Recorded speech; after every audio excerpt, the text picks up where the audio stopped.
but they're looking at 8 other places, ma'am, sir. So what happens is that if they go to that place first and they do a good job at what they do, they may never come see you. They may cancel on you. They may become a no-show. And now you've done all this looking for families, and then you might get a little salty because guess what? You did all this preparation and everything, and then they're like, well, we decided not to do it. We're going to go in a different direction, usually is what they say. But what that means is that they have chosen another provider. Welcome to Start with Occupancy, the podcast for senior living owners, operators, and sales professionals. Hi, I'm Tiffany, marketing strategist and former corporate baddie who got tired of producing results for Wall Street and wanted to make a change on Main Street. I provide quick tips, idea nuggets, and case studies to help you with proven sales, marketing, and business development strategies along with leadership concepts, so that you can inspire change, impact lives, and improve outcomes for the aging, their families, and your teams. I'm committed to equipping you with the tools, the knowledge, and resources that you need to excel in your business. With over 12 years of experience working inside senior living companies, large and small, I've developed a deep passion for advocating for the aging adult and those who care for them, all while driving business growth. So whether you're already in the senior care industry or maybe you would like to be, if your mission is to serve them, my mission is to serve you. Join me as we unravel the strategies and tactics that drive success in your business while making a difference in someone's life. The goal in 2024 is to touch, guide, and impact the lives of 10 families per month. Are you with me? It's time to be inspired, gain practical tips, and own your future. Hey there, welcome again. I am so excited to be on day 3 of our 21 days, all things senior living. Today, we're going to go over how to prepare for the visit from families.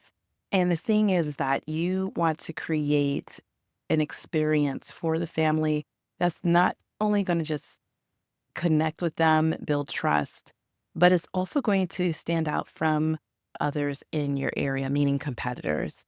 And what do you offer that is different than them, that is really going to help this family, whether, or the resident themselves? If you have an independent living community, what makes yours stand out, and why should that person decide to move into your community? The same thing is in assisted living, or with the memory care community. So the visit is what I call it. Is language that's around this industry. And some language is industry standard, like a tour. But my thing is, do you invite people to tour your home? Remember, when families come and visit your home, this is the homes of other people. And so I don't ever hear someone saying that they're going to tour an apartment complex. I don't think I've ever heard that, except if you're at a museum. Personally, I remember when we, in the corporate environment, changed that name, or that language rather, from tour to visit. In my mind, I said that just makes so much more sense. And that's been my language with families. And I did notice that it helped to break down the barrier. Otherwise, it seems very transactional. But when you're saying, come visit the home of my other residents, come visit the home that I am in charge of or running or that I work in, it's very much of a different idea than using the word like facility or touring and things like that. That is a bonus, by the way. Why is having a family come visit you so crucial? And what does it mean for you as a business owner or as a sales professional inside of a community? You know, I always tell people that the first quote unquote sale in this business is, number one, getting people to say yes to come into your community. Before they decide to move in, before they put down a deposit, before they pay their community fee, any of that, yes, that is all a part of the sales journey and the sales process, meaning their move-in process.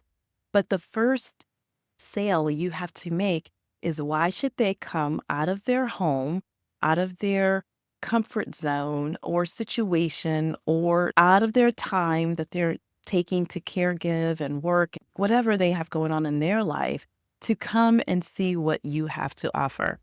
And this is why, as in the other last episode, we talked about the right questions. You want to make sure that you are, number one, being honest and transparent on what your features, advantage, benefits are. You want to be able to communicate enough of that, not everything, obviously, because you want to be in front of the person. And I say that meaning that there's only so much you can describe over the phone for the person to have a real experience. And I will tell any families who listens, and you need to go visit. You need to see for yourself what that place looks like. It's fine what they say on the phone, but what does that place not only look like, what is their staff like? Does everything match up to what you're hearing over the phone? And so that is the whole idea, is that when someone come to you, you are creating that very first impression. You're actually showing them what it would be like for either themselves, if they're the resident, or their loved one, if they're the caregiver, to live in your community and home.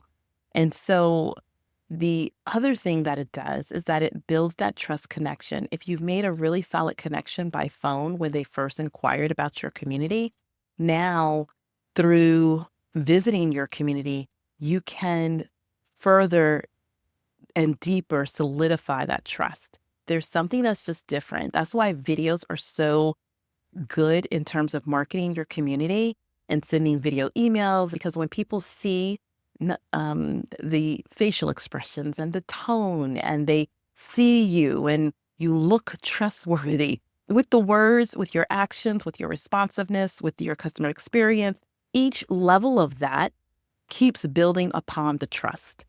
And that is one of the key components of what you're selling, basically, is that someone is going to trust that you're going to help them and partner with them in taking care of their loved one. It is not a full on what I consider delegation, because I always believe the family caregiver will always be the caregiver if their family member lives with you. The key is, are you going to be a partner with that family caregiver and help them with the duties of caregiving so that they can really enjoy the relationship and they can not have that extra layer of stress that might be on them.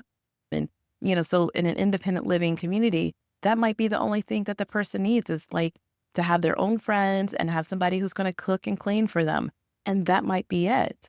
And they want to have fun. And so independent living communities are typically like, the fun, is where people who are around the same age, have the same things going on, is enjoying each other. And it's really based on the food and activity, like the engagement, the events they're having. Where assisted living is definitely more need-based, because someone needs that. And that caregiver who is having to make some very hard decisions in their life, know that they have come to a possible wall in their life where they're needing extra help, or is at that emotional wall where they're needing more support. And that is where you come in, right? The other thing about having families come in to see you is that it, number one, demonstrates your responsiveness. In every step, families are evaluating, why should I move my loved one in with you? And when you are responsive in their communication, you're showing them that if that loved one does move in with you, you probably would be responsive if they have any cares, concerns, challenges, issues, anything like that. And that is so very important when it comes to the retention side of this business. So there's different segments of this business, and I'm here for all of it to help you. When it comes to the marketing and the attraction side, you have the establishing the trust and the journey and helping and support side. Then you have the, okay, let's do the move in, like let's get the transition going for you. What does that look like side? And then you have the final move in. And what does that look like? And then you have the follow up. And then at the end is the retention. So there's all these different layers of this business that you as an owner and operator are going to, as you're doing your business, is going to learn. My goal in all of this and with the podcast and the YouTube videos is to help you along the way. So like I said, number one is creating that first impression is one of the things that is the reason for us to have these visits into our community. It gets them to see, feel, smell, hear, and to get a sense of what your culture is like. Number two is that it's going to build trust and connection with the family. Number three is going to demonstrate your responsiveness and how you will respond to the family and to your clients as well as to residents. Like I said before, it also showcases your culture. What does the culture of your communities feel like? Every time you walk into a community, there's a different feeling. And some families will walk in and say, I don't know what it is about this, but when I walked in, I felt X, Y, and Z. I felt that warm welcome, or I felt this is fun and lively, or I felt this is definitely stimulating intellectually. Every community has its own feeling. That is number one, why I tell families they need to go visit. But number two, when they do visit you, your culture, what you're establishing, good or bad, is going to be revealed. I want you to develop a really good culture, and you need to be purposeful in what kind of culture you're going to create with your staff so that anyone who visits and anyone who lives there, whether it's possible families or your vendors or the visitors of your residents, they will all have that same feeling. You know that there's a different feeling when you go to, let's say, a Burger King than when you go to, let's say, a Chick-fil-A. And not to throw shade at Burger King at all, and, not to highlight necessarily Chick-fil-A, but totally different feelings. And that is okay. That's what differentiates the two type of places. And it cannot be denied that there's a different element and feeling that you get when you go into both places. And that has also to do with culture. The reason why that visit is so important is that it helps the family to build confidence, not just in you, but in your expertise and the process that they're going through. They don't know what they don't know. As a caregiver, it can be very isolating. And so when you are able to tell stories in your discussion through the first initial contact and discovery through the visits, and they see other residents who have other families who have gone through the same thing, there's a certain level of comfort in that you're not alone.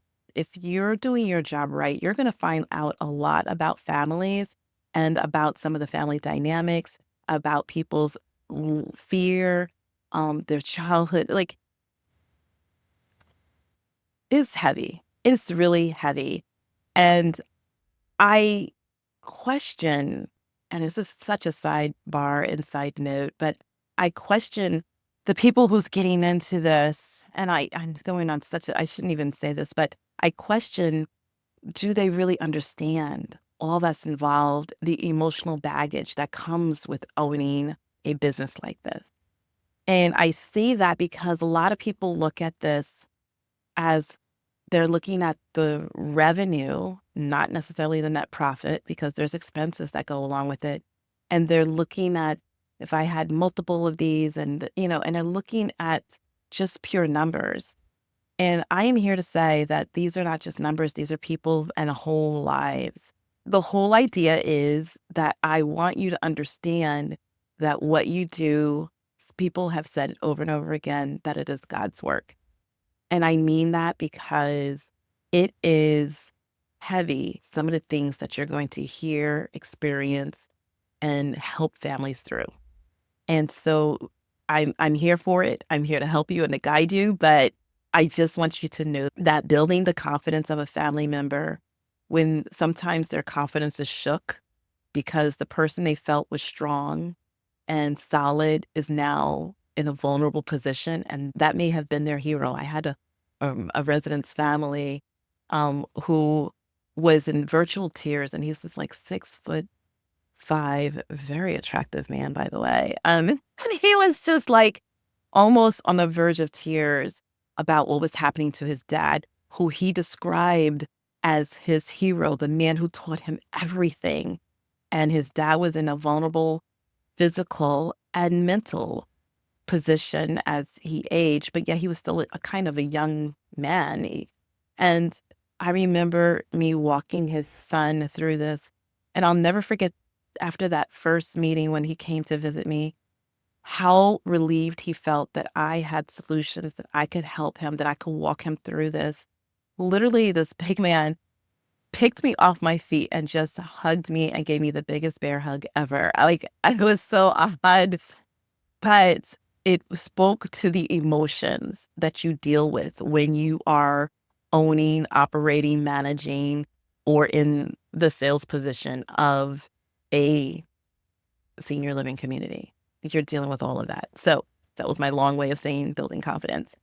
Personalizing the experience, it gives you an opportunity by having a visit to personalize the experience. You want to make that experience personal to them. No one wants to think of their mom or their dad or their grandma being just like everybody else's, right? When you go to a place, you like those little touches. If you have frequent flyer miles or points with a hotel, or you do anything where you are treated just a little bit special, it makes you feel good.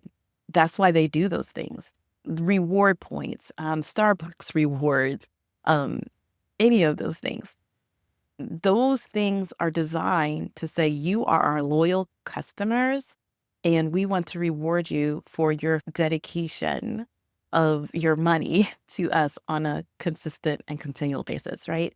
And so that is how it is when someone comes to you and they are on average, last statistic I saw, a family will look at 9 locations before deciding on their final one.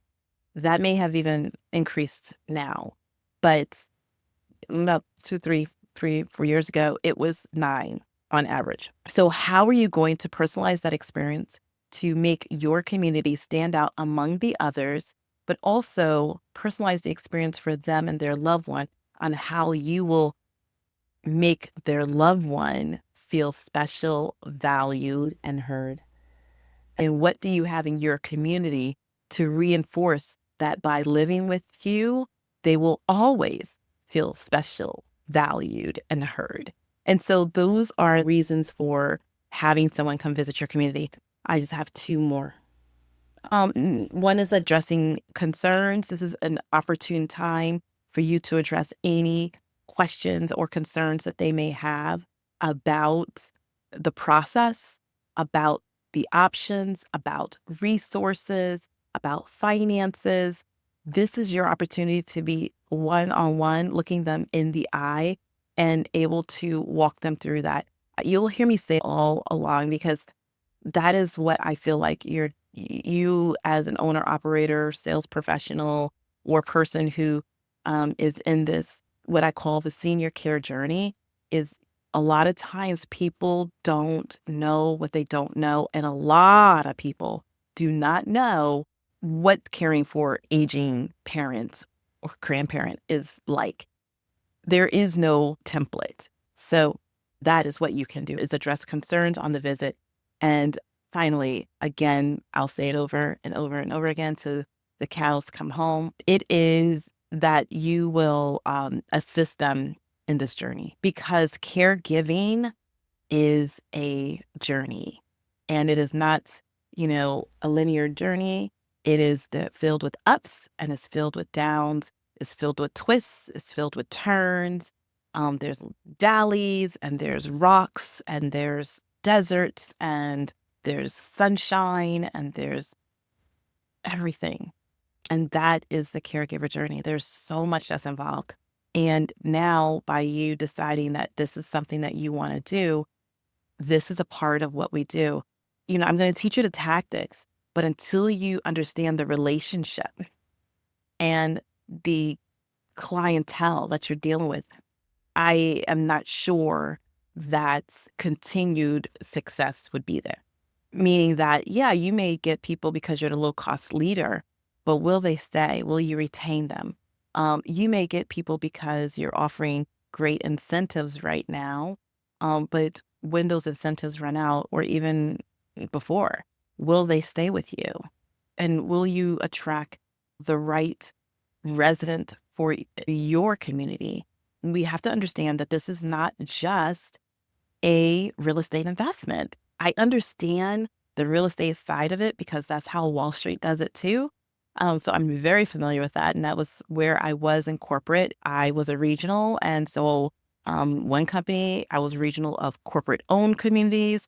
In another company, I was the regional over, it was a management side. So I had four corporate investors, meaning Wall Street private equity firms that were the investors. Then in the second one, I was the same thing. Only three communities was owned by the company, but all the rest was over four different investor firms. So I understand that. But when you're on a smaller scale, those companies were paying management companies the money to manage them correctly and to report back everything. So if you are an investor and you have hired a management company or a manager, how do you even know what metrics to look at? Well, I have put together a framework because in this process, what you have to do is prepare. Preparation before the family even walks through the door is key. Prepare is actually an acronym. It will help you to remember. If you have a pen and paper, or you can save the podcast, download it, or if you are on YouTube, you can click the bell, like the video, and subscribe to the podcast on YouTube.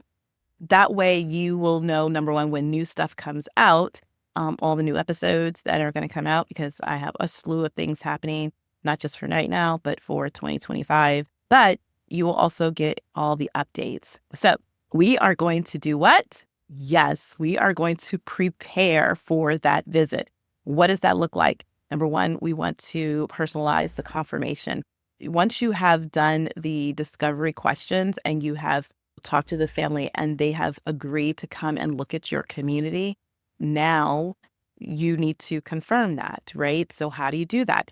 You can do a video email. You can do it by text. You can do it by regular email, or you can do a blend of all three. And it's a reminder, because what I tell people is they have to have a reason to come to you. You think in their mind, well, they want their mom to move in. That's the reason. But they're looking at 8 other places, ma'am, sir. So what happens is that if they go to that place first and they do a good job at what they do, they may never come see you. They may cancel on you. They may become a no-show. And now you've done all this looking for families, and then you might get a little salty because guess what? You did all this preparation and everything, and then they're like, well, we decided not to do it. We're going to go in a different direction. Usually is what they say. But what that means is that they have chosen another provider. You want to be able to personalize that confirmation, and you always want to have something for them to come get on the visit, which we'll talk about later. So personalize that confirmation. That means, we're looking forward to seeing you. As we discussed, I'll be providing you with this information and that information and this resource. So you're wanting to have welcoming words that's going to help you to solidify the visit.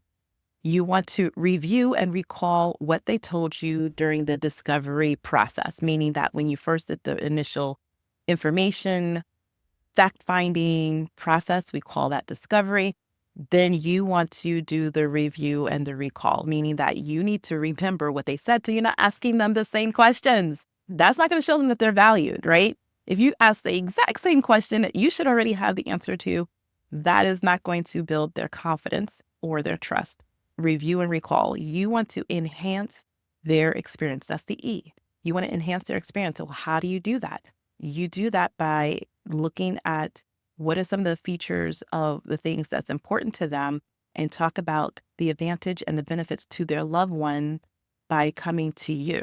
And that's a whole nother subject or episode that I will do, but talking about, well, we have dining services. Well, everybody has dining services. It's an assisted living or independent living or memory care. So what makes yours different? We have dining services that offer anytime dining. Oh, right. So that's the feature. So now what is the advantage? The reason why this is so important for your loved one is because you said that your mom likes to wake up late for breakfast. And she doesn't really go by what a typical person's schedule is like. And so with our anytime dining program, your mom can order breakfast between extended hours here. You tell what the hours are, and they can have lunch between these hours here. That's even more extended. And if she want breakfast for dinner, that's okay too. We allow that. And the benefit is that your mom can really feel like she is more in a relaxed environment, that she calls the shots, that she feels like it is about her, and that she feels like she is now in control and she doesn't have to wait for you to come on your schedule. She's creating her own schedule. Does that sound good? I hope it does. So the reason why I did all that, and I didn't say home-like, because that is what every single person say and is like one of my pet peeves. But now she's going to feel like she's at home. No, because that's not her home. It will be her home. But, that whole idea, I think it almost takes away from, I don't want to, I'm trying to think of the right word, but if I take you from where you live and put you somewhere and says, well, it's home like, what does that mean? What does that mean to you? You know what I'm saying? So I don't want to be insensitive to family caregivers and or potential residents by pounding in the home like, because everybody in the industry says is either resort like or home like. Chef prepared meals, like there are keywords that are just like, ooh, fingernails on a chalkboard to me. So we have personalized the confirmation, review and recall. That's the R. The E is enhance the experience. The P is going to be prepare the setting, meaning that we're going to prepare. Let me talk. All right. We are going to prepare, because my mind is saying it's supposed to be 15 minutes. We're already at 30. And I'm just like, wow. Oh, there it is. Okay, you guys, we're going to prepare the setting, meaning this is that we're going to make sure that we do our own walk around. And this should be done daily anyway, to be honest. You should be looking at your community every single day, not just coming from the driveway and walking in without looking at everything from a prospective family's mindset, or the mailman's mindset, or whatever vendor, or even your staff member's mindset. Like, you want to train your staff to always be on the lookout. Are there cobwebs on the front door? Is there a light bulb that is out? Is it dark in here? Like, there are things that you should have and that you should check. And I have, thank you, a checklist that is called a first impressions checklist, which will be in the show notes for you guys. So these are things that you should be looking at when you come in every single day. But right before a visit, I recheck that, because when you have other residents, guess what? It's their home. So what does that look like? You still want it to look like it's a home, obviously, but what happens when you don't check? So I'll give you a story. Like, I remember being a regional, one of my people never would check the empty rooms, right? It's not alone the model, but the empty rooms. And the family was interested. They wanted to look at what apartment would be theirs. And lo and behold, she took them to this apartment. And because she never checked the available apartments, what ended up happening, we live in Florida.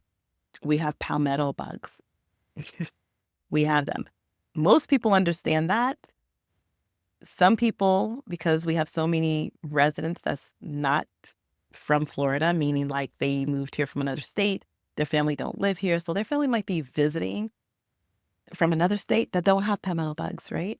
And so in this particular situation, there was a palmetto, and the family kind of like freaked out. It happens, and most families are okay. What also happens sometimes is staff will go in that room and go to the bathroom and maybe not flush it. Or there's so many things I can tell you over the years of stories that has happened when people do not survey their settings. I'm not going to harp on that too much. I think I already have, but that is so very important and it should be done regularly and all the time. I know that says the same thing, but it's just, you should be walking your community all the time.